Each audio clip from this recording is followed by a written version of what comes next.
तो हेलो दोस्तों, welcome back to my YouTube channel. तो इस वीडियो में हम 27 मार्च की जो इंपॉर्टेंट क्वेश्चन है उन सभी को इस वीडियो में करने का प्रयास करेंगे। ठीक है, इसमें पहले तो मैं टॉपिक बताता हूँ कौन से टॉपिक से क्वेश्चन पूछा गया है, फिर वो प्रश्न बताऊंगा, फिर आंसर बताऊंगा। ठीक है, फिर अदर इंपॉर्टेंट फैक्ट वो बताऊंगा जो आने वाले एग्जाम में आपको 2 से 3 नंबर आसानी से दे सकता है। क्योंकि ये जो फैक्ट बताता हूँ मैं, जो भी फैक्ट होते हैं 2025 के एग्जाम में रिपीटेबल फैक्ट होते हैं।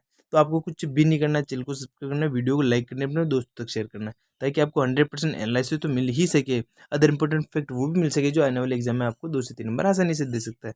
ठीक है, तो बिना देर के वीडियो स्टार्ट करते हैं। तो हमारा पहला क्वेश्चन संविधान संशोधन से क्वेश्चन था। ठीक है, तो क्वेश्चन पूछा गया था 86वें संविधान संशोधन अधिनियम 2002 द्वारा कौन सा प्रावधान नहीं जोड़ा गया था। ठीक है, तो मैं क्या करूंगा, इसमें जो जो जोड़े गए हैं वो बता दूंगा, क्योंकि इसे भी कभी कभी पूछ लेता है और ये इंपॉर्टेंट संविधान संशोधन है। तो आप देखोगे संपत्ति का अधिकार 44वें संविधान संशोधन द्वारा हटाया गया था। ये इसमें गलत पूछ रखा था ऑप्शन, लेकिन आपको इम्पोर्टेंट ये है जो आप देख लो। आप देखोगे अनुच्छेद 21A जो 6 से 14 वर्ष के बच्चों की शिक्षा को मौलिक अधिकार के बारे में बताता है। ये 86वीं संविधान संशोधन द्वारा जोड़ा गया था। और जो अनुच्छेद 45 है ये बचपन की देखभाल और शिक्षा डीपीएससी से संबंधित है। समझ में आ गया। और जो अनुच्छेद 51 है वह माता पिता का कर्तव्य है कि बच्चों की शिक्षा का अवसर उन्हें प्रदान करे। ये 86वें संविधान संशोधन द्वारा जोड़ा गया था। समझ में आया। नेक्स्ट क्वेश्चन देखेंगे हम। जो हमारा नेक्स्ट क्वेश्चन पूछा गया था वो सिंधु घाटी सभ्यता से क्वेश्चन था। तो क्वेश्चन पूछ रखा था इन्होंने, सिंधु घाटी सभ्यता के किस स्थल पर गोदीवाड़ा पाया जाता है। तो आप देखोगे ये लोथल गुजरात में पाया जाता है। अब हम इसके बारे में अदर इंपॉर्टेंट फैक्ट वो भी पढ़ लेते हैं जो आने वाले एग्जाम में इंपॉर्टेंट बन सकते हैं। तो आप देखोगे लोथल के बारे में हम देखेंगे, इसे मिनी हड़प्पा भी कहा जाता है। ठीक है, कभी कभी इसकी नदी पूछ लेता है तो आप देखोगे ये भोगवा नदी के किनारे स्थित है। ठीक है, जो हड़प्पा है वो दयाराम साहनी द्वारा 1921 में खोजा गया था और यह एक प्रथम स्थल है जो खोजा गया था। कभी कभी जो इसके जो खोज करता है उसके बारे में क्वेश्चन भी पूछ लेता है, तो ये भी याद रखो। वो धोलावीरा इंपॉर्टेंट है, इसके बारे में हम देखेंगे। ये जल संचय प्रणाली के लिए प्रसिद्ध माना जाता है। जो मैनेजमेंट है वाटर मैनेजमेंट के लिए सबसे प्रसिद्ध माना जाता है, क्योंकि यहाँ पर 20,000 लोगों के वाटर की व्यवस्था पाई गई थी। समझ में आया। नेक्स्ट क्वेश्चन देखेंगे हम। जो नेक्स्ट क्वेश्चन है हमारे प्राचीन इतिहास में जो हड़प्पा सभ्यता है उससे क्वेश्चन पूछा रखा था। तो क्वेश्चन में बताया गया था हड़प्पा सभ्यता के लोग तांबे मुख्य रूप से वर्तमान में किस राज्य में पाए जाते थे। मतलब जो वहां पर तांबा पाया जाता है वो वर्तमान में किस राज्य में पाया जाता है, तो वह राजस्थान के खेतड़ी क्षेत्र का था। समझ में आया। ठीक है, अब हम देखेंगे हड़प्पावासी सोने के लिए कर्नाटक कर्नाटक और कीमती पत्थरों के लिए गुजरात व अफगानिस्तान पर निर्भर रहते थे। तो किसके लिए कहाँ पर निर्भर रहते थे वो बता दिया। अब हम देखेंगे तांबा ओमान अरब से आयात किया जाता था। जो वो तांबा नहीं है क्या, वो कहाँ से, अरब से, जिसे पहले ओमान कहा जाता था, वहां से आयात एक्सपोर्ट इंपोर्ट किया जाता था। समझ में आया। नेक्स्ट क्वेश्चन देखेंगे हम। तो हमारा नेक्स्ट क्वेश्चन पूछा गया था मध्यकालीन इतिहास में, वो भी वो ट्राइपार्टी बैटल नहीं होता, त्रिपक्षीय संघर्ष, ये भी बहुत ही ज्यादा, ये 4 से 5 बार अलग अलग शिफ्टों में पूछा गया था क्वेश्चन। तो हम देखेंगे जो क्वेश्चन पूछा गया था, पूछा रखा था त्रिपक्षीय संघर्ष के प्रारंभ के समय कन्नौज पर किसका नियंत्रण था। तो वह इंदिरा युद्ध का था, जिसे आयुष वध कहा जाता है। कंप्लीट हो गया। यह संघर्ष 3 बड़ी शक्तियों के बीच लड़ा गया था। कभी कभी पूछ लेता है वह शक्तियां कौन कौन सी है, पाल थी, प्रत्यार थी और राष्ट्रकूट। ठीक है, कन्नौज उस समय उत्तर भारत की सत्ता और समृद्धि का प्रतीक माना जाता था। अभी क्यों माना जाता था मैं बता देता हूँ। तो ये जो क्षेत्र था ये यहाँ का क्षेत्र था। ठीक है, तो ये जो गंगा यमुना है ना वहाँ का क्षेत्र था। तो यहाँ पर दोआब क्षेत्र था। दोआब का मतलब होता है जहाँ पर जो नदियों का संगम मिलता है, वहाँ की जो उपजाऊ जो मिट्टी होती है वो सबसे ज्यादा उपजाऊ थी। तो इस उपजाऊ मिट्टी के लिए लोगों में लड़ाई होती थी। क्यों? क्योंकि उस टाइम पैसा वैसा लोग नहीं देखते थे, केवल वही उपजाऊ जमीन देखते थे जहाँ पर दान जो कृषि सर्वाधिक मात्रा में की जा सकी है। तो इसलिए वहां पर लड़ाई होती थी। समझ में आया। कभी कभी पूछ लेता है लड़ाई किस लिए होती थी, तो जो दोआब के क्षेत्र के लिए लड़ी हुई थी। समझ में आया। नेक्स्ट क्वेश्चन देखेंगे हम। रासायनिक विज्ञान से क्वेश्चन था, उसमें पूछा जाता है विलेन की सांद्रता से क्वेश्चन था। तो क्वेश्चन पूछा गया था यदि किसी विलेन में विलेय की मात्रा को दोगुना कर दिया जाए और विलायक की मात्रा को भी दोगुना कर दिया जाए तो इसकी सांद्रता पर क्या प्रभाव पड़ेगा। तो इस पे क्या होगा, सांद्रता अपरिवर्तित रहेगी। अब पूछोगे क्यों रहेगी, तो आप देख लो, क्योंकि दोनों का अनुपात समान रहता है इसलिए सांद्रता पे कोई प्रभाव नहीं पड़ेगा। इसे एग्जाम्पल के माध्यम से मैं बता सकता हूँ। जैसे ये 2:2 हो गया, वापस कटने के बाद 1:1 हो गया, तो सांद्रता पर कुछ प्रभाव पड़ेगा कि नहीं पड़ेगा। ठीक है, नेक्स्ट क्वेश्चन देखेंगे। तो नेक्स्ट जो क्वेश्चन पूछा गया था जीव विज्ञान में लचीली संयोजक से क्वेश्चन था। तो क्वेश्चन बता रखा था मानव कान के बाहरी भाग और कान नाक की नोक में मुख्य रूप से कौन सा लचीला संयोजित तक पाया जाता है। तो उसमें उपास्थि या कार्टिलेज पाया जाता है। ठीक है, अब उपास्थि कार्टिलेज का क्या कार्य होता है वो बता देता हूँ। उपास्थि, ये हड्डियों की तुलना में कोमल और लचीली होती है और इसमें रक्त वाहिका नहीं पाई जाती है। कंडरा क्या होता है वो देख लो आप, ये मांसपेशियों को हड्डी से जोड़ने का कार्य करती है। और जो स्नायु होती है ये एक हड्डियों को दूसरी हड्डी से जोड़ने का कार्य करती है। तो हमारा नेक्स्ट क्वेश्चन कहाँ से पूछा गया था वो देख लेते हैं। आधुनिक इतिहास में 1857 का जो विद्रोह था उससे क्वेश्चन पूछ रखा था। तो क्वेश्चन में पूछ रखा था 1857 के विद्रोह के बाद अंग्रेजी ने किस मुगल सम्राट को रंगून निर्वासित कर दिया था। रंगून का मतलब होता है जो अपना म्यांमार, उसे रंगून कहा जाता था। तो उन्होंने बहादुर शाह जफर द्वितीय को भेजा था, समझ में आया, ठीक है। उनकी मृत्यु कभी 1862 में रंगून में हुई, जिसे अभी के टाइम में म्यांमार कहा जाता है। ये हो गया, ठीक है। वे मुगल साम्राज्य के अंतिम शासक थे और एक प्रसिद्ध उर्दू कवि थे, ठीक है। कभी कभी पूछ लेता है कि वे किस भाषा में कवि माने जाते थे, तो उर्दू के कवि थे। कंप्लीट हो गया। नेक्स्ट क्वेश्चन देखेंगे। तो हमारा नेक्स्ट जो क्वेश्चन पूछ रखा था किससे पूछ रखा था उन्होंने, भारतीय स्वतंत्रता संग्राम में जो प्रसिद्ध नारे जो बताए रहते हैं ना, तो मैंने कुछ नारे जो इम्पोर्टेंट पूछे जाते हैं वो भी बता दिया आपको। इसमें जो क्वेश्चन पूछ रखा है, स्वराज मेरा जन्मसिद्ध अधिकार है और मैं इसे लेकर रहूंगा, ये प्रसिद्ध नारा किसके द्वारा दिया गया है। तो ये प्रसिद्ध नारा बाल गंगाधर तिलक द्वारा किया गया। ये हो गया कंप्लीट। अब इसके जो अदर इंपॉर्टेंट फैक्ट है वो भी देख लो। तिलक को लोकमान्य नाम के नाम से भी जाना जाता है, ठीक है। उन्होंने जनता के राष्ट्रवाद जगाने के लिए एक तो केसरी और एक मराठा समाचार पत्र का भी प्रकाशन किया था, ताकि लोगों को इनके माध्यम से सूचित किया जा सके। कंप्लीट। नेक्स्ट क्वेश्चन देखेंगे। तो नेक्स्ट जो क्वेश्चन पूछा जाता है वो कला एंड संस्कृति नहीं तो आर्ट एंड कल्चर में बुक से क्वेश्चन था, जो राजतरंगी से, इसके बारे में बताइए, किसके इतिहास के बारे में बताती है, इससे क्वेश्चन पूछा गया था। तो हम देखेंगे राजतरंगी की रचना किसके द्वारा की गई थी और ये किस क्षेत्र का इतिहास बताती है। तो राजतरंगिनी एक तो कल्हण द्वारा लिखी गई थी, ठीक है। और किसके इतिहास बताती है, कश्मीर का इतिहास बताती है। कंप्लीट हो गया, ठीक है। अब कौन सी शताब्दी थी वो भी बता देता हूँ। हम देखेंगे इसे भारत का प्रथम वास्तविक ऐतिहासिक ग्रंथ माना जाता है। एक तो क्वेश्चन ये बन सकता है और दूसरा बन सकता है यह 12वीं शताब्दी में संस्कृत भाषा में लिखा गया था, ठीक है। कौन सी भाषा में था, ये संस्कृत भाषा में लिखा हुआ है और शताब्दी भी पूछ लेता है कभी कभी। 3 क्वेश्चन बता दिए एक्स्ट्रा। नेक्स्ट क्वेश्चन देखिए हम। तो नेक्स्ट क्वेश्चन पूछा गया था भूगोल और जनगणना में से क्वेश्चन था। आपको पता है कि जो रेलवे एसएससी जनगणना से हमेशा क्वेश्चन पूछती रहती थी, तो उनकी कभी जो ग्रोथ होती है ना उससे क्वेश्चन था। तो देखेंगे 2001 से 2011 के दौरान भारत के किस राज्य में नकारात्मक जनसंख्या वृद्धि दर दर्ज की गई थी, तो वह नागालैंड में की गई थी। कभी कभी इसका प्रतिशत भी पूछ लेता है, तो आप याद रखते हो -58% दर्ज की गई थी। इसका मतलब होता है कि जो जनसंख्या है ना, जैसे कि पहले जनसंख्या 10 थी, तो अब जो जनसंख्या हम करने गए तो वहां पर 10 न होकर 8 हो गई, इसे कहते हैं नकारात्मक हो गया, ठीक है। 2011 की जनगणना के अनुसार सबसे अधिक जनसंख्या वृद्धि किस राज्य में दर्ज की गई, वो मेघालय में दर्ज की गई। कंप्लीट। केरल में जो जनसंख्या वृद्धि दर सबसे कम बढ़ी, मतलब जो वहाँ पर पहले ही जनसंख्या वृद्धि सबसे ज्यादा थी, तो वहाँ पर इस बार कम बढ़ी, ठीक है। नेक्स्ट क्वेश्चन देखेंगे। तो नेक्स्ट क्वेश्चन पूछा गया था करंट अफेयर से क्वेश्चन था, जो रक्षा और मिशन से क्वेश्चन हमेशा पूछे जाते हैं। तो ये तो क्या इंपॉर्टेंट बन सकते हैं, इसमें जो उनकी जो थीम होती है ना वो कभी भी किसी भी एग्जाम में पूछ लेती है। तो ये एक इंपॉर्टेंट थी, इसलिए वापस मैंने लिखा दिया आपको। तो वायुसेना दिवस 2025, ठीक है, इससे क्वेश्चन था। भारतीय वायुसेना का 93वां स्थापना दिवस हिंडन एयरफोर्स स्टेशन गाजियाबाद में आयोजित किया गया, ठीक है। कहाँ आयोजित किया गया पता चल गया ना। इसकी थीम भी देख लो आप, अचूक, अभेद व सटीक हो गया, ठीक है। दूसरा जो इम्पोर्टेंट क्वेश्चन बन सकता है, जल जीवन मिशन मार्च 2026 की रिपोर्ट के अनुसार भारत के लगभग 82% ग्रामीण परिवारों में नल से जल कनेक्शन मिल चुका है, ठीक है। किस योजना के तहत, जल मिशन के तहत, ठीक है। महत्वपूर्ण तथ्य में हम देखेंगे यह मिशन 2019 में स्टार्ट हुआ था और अब तक ये आंकड़ा केवल 17% रह चुका है। मतलब उस टाइम जो इन्होंने स्टार्ट किया था वो उससे लेकर अब तक इन्होंने 17% कर दिया है, ठीक है। नेक्स्ट क्वेश्चन देखेंगे हम।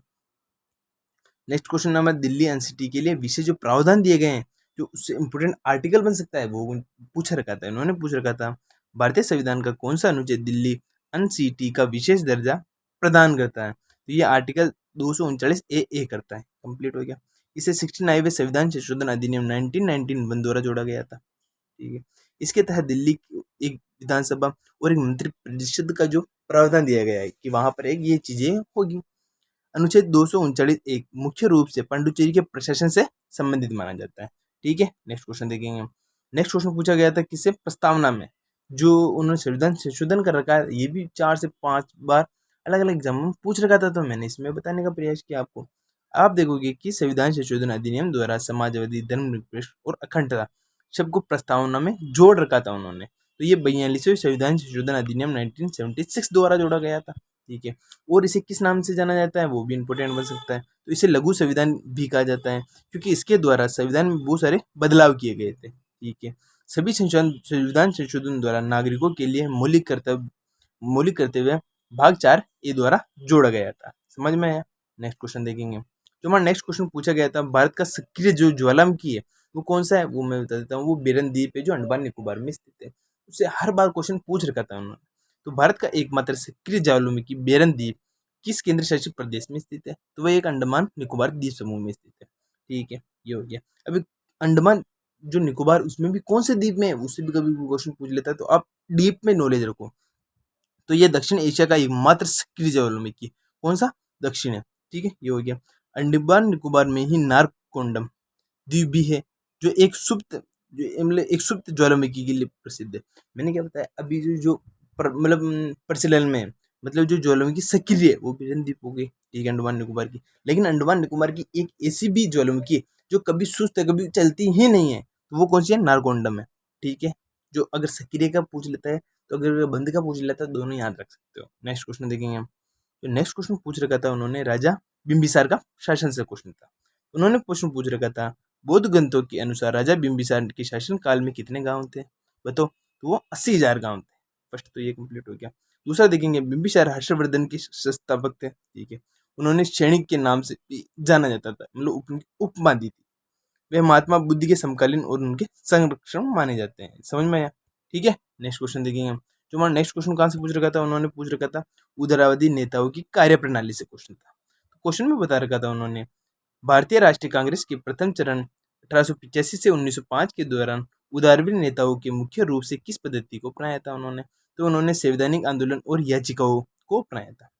इंपॉर्टेंट फैक्ट में हम देखेंगे इनकी रणनीति को अक्सर 3Ps के नाम से जाना जाता है, जिसका वो मैं बता देता हूँ। एक तो प्रेयर करना, पिटीशन लगाना और प्रोटेस्ट करना कहा जाता है। समझ में क्या? प्रमुख उदारवादी नेता कौन कौन से वो भी देख लो। एक तो दादा भाई नौरोजी हो गए। ठीक है, उन्होंने एक वो 10 थ्योरी ऑफ वो लिखी थी ना, मनी के लिए लिखी थी उन्होंने। ठीक है, ठीक है। दूसरा गोपाल कृष्ण गोखले और एक फिरोज शाह मेहता हो गया। ठीक है, नेक्स्ट क्वेश्चन देखेंगे हम।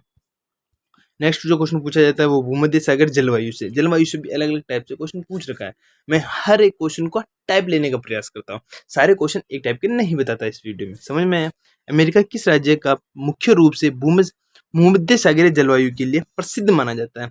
तो वो कैलिफोर्निया हो गया। ठीक है, अब इसके इंपोर्टेंट फैक्ट में हम देखेंगे ये कौन सी गर्मियों में आता है, सर्दियों में आता है, शुष्क आर्द्र, उसके बारे में भी हम जानकारी देखेंगे। और ये किस किस फसलों के लिए इंपॉर्टेंट हो सकता है वो भी इंपॉर्टेंट बन सकता है, तो वो भी बता दूंगा आपको मैं। तो इस जलवायु की मुख्य विशेषता कौन कौन सी है? एक तो ये शुष्क गर्मियों और एक आर्द्र गीली सर्दियों में होती है। कंप्लीट। ये कौन से फलों के लिए आवश्यक होती है? ये खट्टे फलों जैसे अंगूर हो गया, जैतून हो गया, नींबू की खेती के लिए प्रसिद्ध मानी जाती है। समझ में आ गया? 1 2 3 क्वेश्चन बन सकते हैं इससे भी। नेक्स्ट क्वेश्चन देखेंगे हम। तो नेक्स्ट जो क्वेश्चन बन सकता है हमारा, ऊटी और कोयम्बटूर का तापमान। ये इसमें क्या है कि जो हाइट से क्वेश्चन पूछता है, तो आप देखोगे जो क्वेश्चन पूछ लेता है वो पूछ लेता है हालांकि ऊटी और कोयम्बटूर तमिलनाडु में समान अक्षांश पर स्थित है, फिर भी ऊटी बहुत अधिक ठंडा होता है। इसका मुख्य कारण क्या होता है? दोनों तो सेम जगह पर, मतलब आप भी यहाँ पर हो, मैं भी यहाँ पर हूँ, लेकिन आपने खूब पैसा कमाया और मैंने नहीं कमाया। क्यों? इसका कारण इससे तो पूछ सकता है। ये देखोगे ऊटी बहुत अधिक ऊंचाई पर स्थित है। समझ में आया? ठीक है। सामान्यतः क्षोभ मंडल में प्रत्येक 165 मीटर की ऊंचाई पर तापमान में लगभग 1 सेंटीमीटर की कमी हो जाती है। समझ में आया? नेक्स्ट क्वेश्चन देखेंगे हम। जो नेक्स्ट जो क्वेश्चन पूछ सकता है वो कैबिनेट केंद्रीय मंत्री से क्वेश्चन था। उन्होंने क्वेश्चन पूछ रखा था भारत में केंद्रीय कैबिनेट मंत्रियों के संदर्भ में कौन सा कथन सही है? जो कथन सही बन सकते हैं वो बता देता हूँ, तो गलत आप ऑटोमेटिक बता दोगे। तो वे गृह, वित्त और आदि प्रमुख विभाग के प्रमुख माने जाते हैं। ठीक है। कैबिनेट मंत्री सरकार की नीति निर्धारित करने वाली सर्वोच्च संस्था के सदस्य होते हैं, जो संविधान के अनुच्छेद 74 और 75 में मंत्रिपरिषद से संबंधित बताया जा रहा है। समझ में? नेक्स्ट क्वेश्चन देखेंगे हम। नेक्स्ट क्वेश्चन पूछ रखा था उन्होंने आर्टिकल 39 में। आर्टिकल 39 किससे संबंधित है? राज्य के नीति निर्देशित तत्व से संबंधित है। ठीक है। अनुच्छेद 39 राज्य को क्या सुनिश्चित करने को निर्देशित किया जाता है? तो समान कार्य के लिए समान वेतन। ये तो कंप्लीट हो गया। ठीक है। यह राज्य के नीति निर्देशित सिद्धांत जिसे DPSU कहते हैं, direct principle of state policy का हिस्सा है, जिसे भाग 4 में रखा गया है। समझ में? ठीक है। जो अनुच्छेद 39 का D है वह विशेष रूप से पुरुषों और महिलाओं दोनों के समान कार्य के लिए समान वेतन की प्रावधान बताता है। नेक्स्ट क्वेश्चन देखेंगे हम। नेक्स्ट जो उन्होंने क्वेश्चन पूछ रखा था, किससे पूछ रखा था, प्रसिद्ध पुस्तक और किस लेखक से क्वेश्चन था।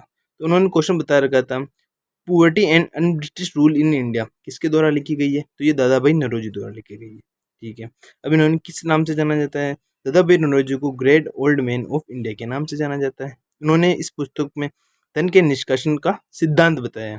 वे ब्रिटिश संसद के सदस्य होने वाले एकमात्र पहले भारतीय बन चुके हैं। समझ में आया। नेक्स्ट क्वेश्चन देखेंगे। जो क्वेश्चन पूछ रखा था उन्होंने कहाँ से पूछ रखा था वो बता देता हूँ। तो उन्होंने पूछ रखा था अपने प्राचीन भारतीय इतिहास और युद्ध से क्वेश्चन था उनका।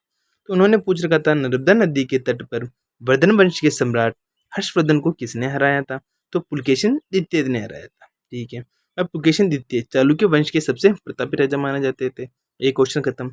यह युद्ध लगभग 618 से 619 में हुआ था। दूसरा क्वेश्चन खत्म।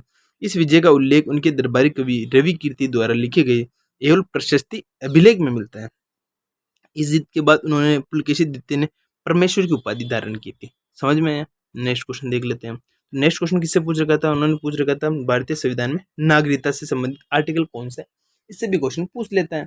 तो पूछ रखा था उन्होंने संविधान के किस अनुच्छेद के अनुसार यदि कोई व्यक्ति भारत में पैदा हुआ है और उसके माता भी भारत में पैदा हुए हैं तो वह भारत का नागरिक माना जाएगा, तो वह आर्टिकल 5 के द्वारा माना जाएगा। ठीक है, अब जो अनुच्छेद 5 है संविधान के लागू होने के समय नागरिकता से संबंधित है। जो और संविधान का जो भाग 2 है उसमें आर्टिकल 5 से 11 सभी नागरिकता से संबंधित माने जाते हैं। नेक्स्ट क्वेश्चन देखेंगे हम। नेक्स्ट जो क्वेश्चन पूछा गया था संविधान संशोधन नगर पालिका से क्वेश्चन और का है वो पूछा गया था। तो उन्होंने पूछ रखा था 74वें संविधान संशोधन अधिनियम 1992 के संबंध में कौन सा कथन सही है। तो उससे रिलेटेड जो इंपॉर्टेंट बन सकते हैं वो बता देता हूँ और इससे अदर जो आएंगे वो गलत हो सकते हैं। तो संविधान में कौन सा, एक तो 9A जोड़ा गया था इसके द्वारा। ठीक है, और इसे संविधान में 10वीं अनुसूची जोड़ी गई थी। ये क्वेश्चन गलत बता रखा था क्योंकि इसमें 12वीं अनुसूची जोड़ी गई थी। ठीक है, यह अनुच्छेद 243 से 243 ZG के प्रावधानों से संबंधित है। इसमें 1 और 3 सही थे, मतलब A, B और 3 कथन दे रखे तो ये गलत दे रखा था, ये दोनों सही थे। समझ में आया। जो 12वीं जो अनुसूची है वह नगर पालिकाओं की शक्ति और उनकी जिम्मेदारी से संबंधित है। और जो 10वीं अनुसूची है वह 52वें संविधान संशोधन 1985 द्वारा जोड़ा गया है जिसमें दल बदलू विरोध के बारे में बताया गया है। नेक्स्ट क्वेश्चन देखेंगे जो आज का लास्ट क्वेश्चन होगा हमारा। तो नेक्स्ट क्वेश्चन पूछ रखा था पर्यावरण में जो इन्फॉर्मेशन जो इसकी रिपोर्ट आती है उससे क्वेश्चन था कि FAO की global forest resources assessment 2025 report के अनुसार कुल वन क्षेत्र के मामले में भारत विश्व में कौन से स्थान पर आता है, तो 10वें स्थान पर आता है। ये कंप्लीट हो गया। अब किसके द्वारा माना जाता है और सर्वाधिक वन क्षेत्र कहाँ है वो भी बता देता हूँ। तो FAO इसकी फुल फॉर्म भी इंपॉर्टेंट बन सकती है। तो इसकी फुल फॉर्म होती है खाद्य एवं कृषि संगठन। ठीक है, अब उसका मुख्यालय देख लो, रोम इटली में स्थित है। 2 क्वेश्चन खत्म हो गए, फुल फॉर्म और मुख्यालय। ठीक है, अब इसमें विश्व में सर्वाधिक वन क्षेत्र कहाँ है, तो रूस के पास है। जो इंपॉर्टेंट क्वेश्चन बन सकते हैं मैंने बताने का इस वीडियो में कंप्लीट प्रयास किया है। ठीक है, तो आपको क्या करना है, जो काम बता देता हूँ वो करना है आपको। ठीक है, इसमें क्या करते हैं, पहले टॉपिक तो बता ही देते हैं, फिर क्वेश्चन बताते हैं, फिर आंसर बताते हैं, फिर अदर इंपॉर्टेंट फैक्ट वो बताने का प्रयास करते हैं जो आने वाले एग्जाम आपको 2 से 3 नंबर आसानी से दे सकता है या नहीं है। और जो इंपॉर्टेंट फैक्ट बताने का प्रयास करता हूँ वो होते हैं जो आने वाले एग्जाम में आपको 2 से 3 नंबर आसानी से इसलिए देते हैं क्योंकि ये जो क्वेश्चन बता रहा हूँ मैं आपको ये 4 से 5 बार रिपीट होने वाले क्वेश्चन है जो 2025 के एग्जाम में पूछे गए। 2 क्वेश्चन खत्म है आपका। अगर इसमें कोई कमी लगती है तो हमें कमेंट में बताएं ताकि जो आने वाली वीडियो है उसमें हम आपको संविधान संशोधन के नाम से इस प्रकार जिस प्रकार संविधान में संशोधन होता है उसी प्रकार हमारे वीडियो में हम सोल्यूशन करेंगे। फिर भी आपको लगता है कि नहीं है तो आप जो कमेंट में हमें गाली दे सकते हो दो, क्योंकि हमारा मकसद है आपको आने वाले एग्जाम में 2 से 3 नंबर आसानी से दिलाना। अगर हम नहीं दिला पा रहे तो हमें कुछ कमी है वो हमें बता सकते हो। ठीक है, तो चैनल को सब्सक्राइब करो, मौज करो, बाय।